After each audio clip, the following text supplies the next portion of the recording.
लोकशाहीचा बुलंद आवाज, रिपब्लिकन वार्ता, महाराष्ट्र। रोजच 2,500 लिटर दुधाचे संकलन दर घसरल्याने बसत आहे फटका।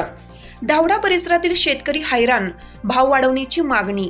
भोकरदन तालुक्यातील धावडा परिसरातील बहुतांश शेतकऱ्यांनी शेतीला जोडधंदा म्हणून दुधाचा व्यवसाय सुरू केला आहे, परंतु मागील काही दिवसापासून दुधाचे दर कमी होत असल्याने शेतकरी हैराण झाले आहेत। धावडा परिसरातील 6 केंद्रावर दररोज 2,500 लिटर दुधाचं संकलन होतं, परंतु भाव मिळत नसल्याने शेतकरी हैराण झाले आहेत।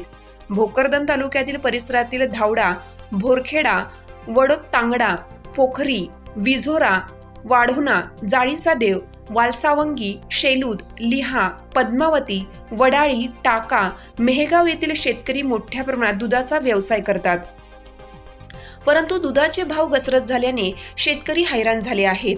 1 किलो पशुखाद्यासाठी 35 ते 40 रुपये मोजावे लागतात, परंतु गाईच्या 1 लिटर दुधाला केवळ 28 ते 32 रुपये भाव मिळत आहे, तर म्हैशीच्या दुधाला 45 ते 55 रुपये लिटरचा भाव असल्याने मागील महिन्यापासून दुधाचे भाव 28 ते 30 रुपये झाले आहेत। 1 किलो पशुखाद्यासाठी 35 ते 40 रुपये मोजावे लागत आहेत, त्यामुळे जनावरांचे संगोपन करणं जिकरीचं झालं आहे। अगोदरच दुष्काळ, त्यात रब्बाली अवकाळीचा फटका बसला असून शेतकरी आर्थिक अडचणीत सापडलाय, तरी शासनाने लक्ष देऊन दुधाच्या दरात वाढ करावी। यातून खर्च देखील निघत नसल्याने जनावरे कशी जोपासावी असा प्रश्न पशुपालकांसमोर आहे।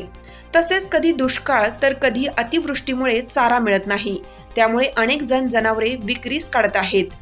तसेच धावडा, वडोतांगडा, भोरखेडा, वाढोणा, जाळीचा देव या 5 गावातील 6 दूध संकलन केंद्रावर 516 शेतकऱ्यांकडून दररोज सकाळी 2,612 लिटर व संध्याकाळी 2,043 दूध दररोज संकलित केलं जातं व ते दूध जळगाव जिल्ह्यातील फत्तेपूर केंद्रावर पाठवलं जात आहे, अशी दूध विक्रेते शेतकरी राजू शहा यांनी माहिती दिली।